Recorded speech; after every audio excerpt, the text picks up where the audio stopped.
Today we're going to be doing one of the essential things that we've been meaning to upgrade on that. And with all the power that we're planning on putting into this vehicle, we got some new rims. What are the specs on them? 15x9 plus 35. Exactly, that. We want to have some nice thick tires to make sure that we put the power to the ground. And we're going to test fit it right now.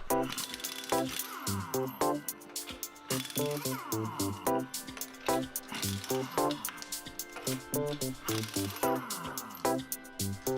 roll it my way.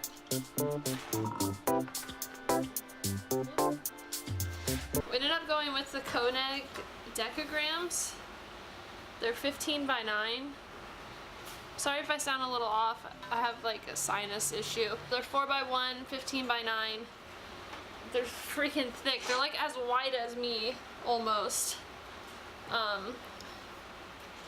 I think my tires come in tomorrow, and once they come in, we're gonna we're gonna make sure these fit now, but once the tires come in, we're gonna get them mounted, and that way we can have them on the car.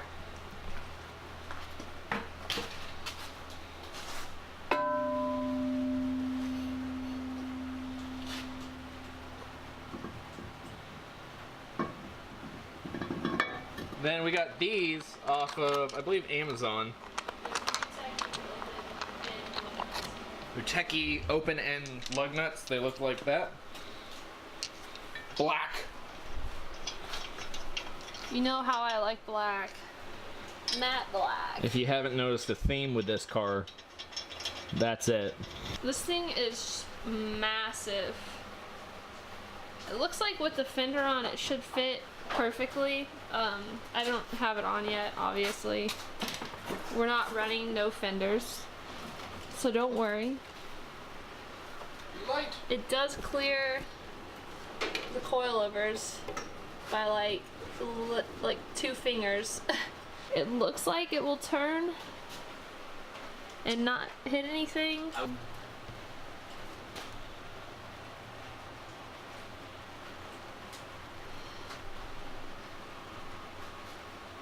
They definitely look better than those. A little bit. Just a tad. Just a smidge. And here they are with the fender on. I mean, it's not on, but... Close enough. I mean, they're definitely gonna poke. Yeah. But... that's okay. It's super tight. On full lock this way. You can't even get a finger in between the coilover and then the control arms, upper and lower. We'll see how it does with tires, but we might have to figure something out there. I eventually want to get different upper and lower control arms, but we're gonna see full lock the other way. Let me know if I start to get close. That's locked. And then you have a finger width from the sway bar on full lock to the right. But look at the clearance between the intercooler. Look at that. You run monster tires on this thing. So we went ahead and picked up an ISR exhaust. It's actually a 1.8 exhaust and not a 1.6 for reasons I will explain later. The catback on the 1.8s are about the same as the 1.6, or if not exactly the same. It's just the cat and up to the headers that is different. But we're gonna go ahead and toss this on as well as the mid-pipe and get it ready for the custom exhaust shop.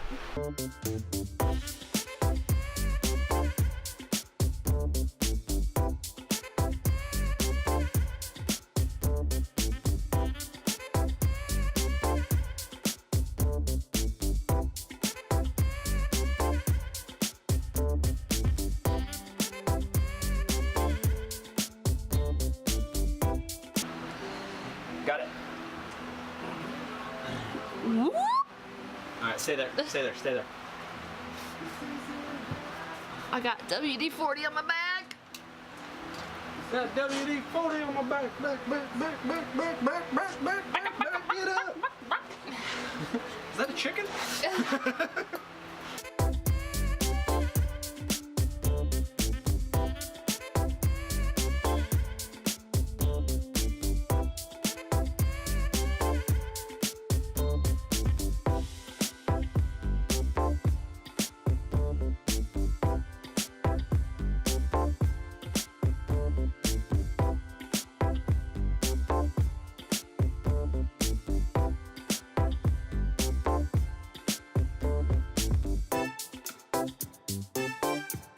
So, as you can see, the 1.8 catback fits into the 1.6. I know the curve here I think is a little different from the 1.6. Why, I'm not sure. I couldn't tell you, but it does fit. I know, but for sure it wouldn't. If you got this with the cat delete for the 1.6, it will not fit because the headers on the 1.8 and the 1.6 are different, same as the cat. The direction of it is, the way it flows is different. But this does fit, snugs up nice. The bushings, or the exhaust, yeah. The exhaust hangers I got are working out pretty good. Glad we went with the short ones to help keep it up. Yeah. Because we will be doing something that we need to keep this up. Well, they have coilovers. Well, and the coilovers, yeah. But, for sure. And then we actually installed a PPF stabilizer. It was really simple, really self-explanatory once you have it. It should help with this not bending as much, supposedly, and also with the 65 shimmy. Glad we're down here. You want to hand me a 10 mil? Tyler just found a negative that's loose. Whoops. All right, that's on there. But yeah, so we're gonna hook up the cat resonated pipe delete, and actually I would hold off on that because with the differential we'd actually have to take it all right back out. do it. Or not the differential, the drive line. Drive shaft. Why? Well, because if that's there, then literally you'd end up hitting. Because once it so you can pull it out of the way? Yeah, so with this we can easily just kind of move it out. Never mind. Tyler makes a good point. Wait till we get the drive shaft, we'll put that in, and then we'll put the cat delete on. So hopefully this thing sounds pretty damn good. It's gonna be interesting to hear an engine that's not normally in this car through a Miata exhaust. I already know what these ones sound like because, I mean, it seems to be like what everyone has. So it's going to be really interesting to hear this thing revving and everything like that. So basically what we're doing is we're going to get somebody to make a custom downpipe from the back of the turbo down to the cat delete itself. So here's the tip. Just the tip? Oh, it looks so good.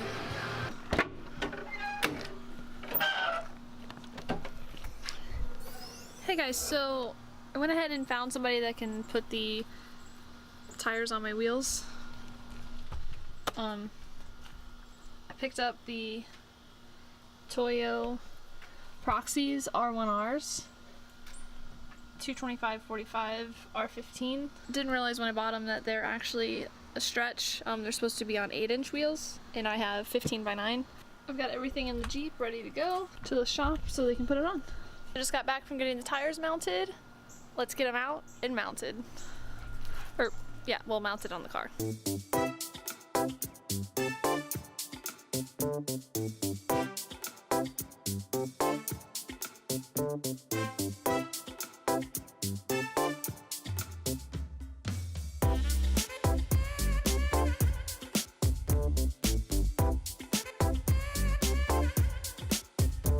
Now let's put these babies on.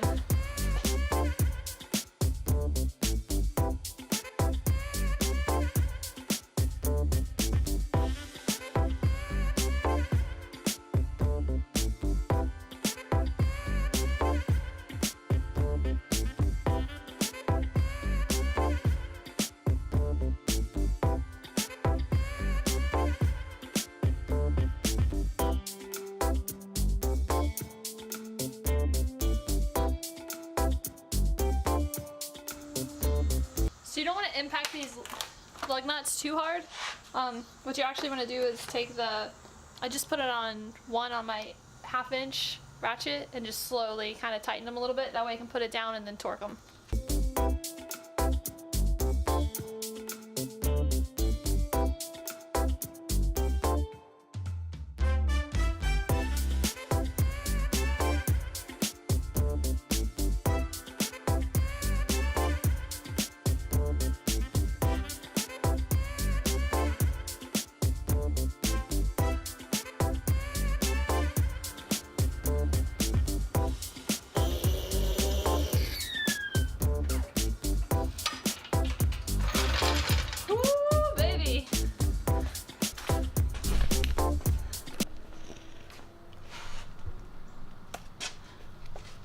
They're on now.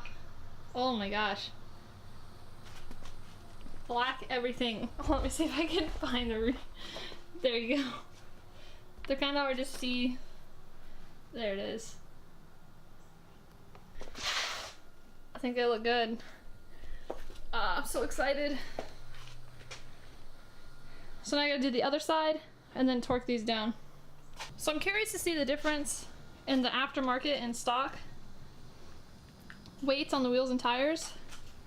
So the new one is about 35 pounds. So I'm gonna weigh the stock Steely wheel I have, and it's just over 30 pounds. So we gained basically 5 pounds with going 1 inch more in diameter, and then I think 3 inch in the width of the wheel. That's really not bad. I know these are really heavy. The other ones aren't that heavy.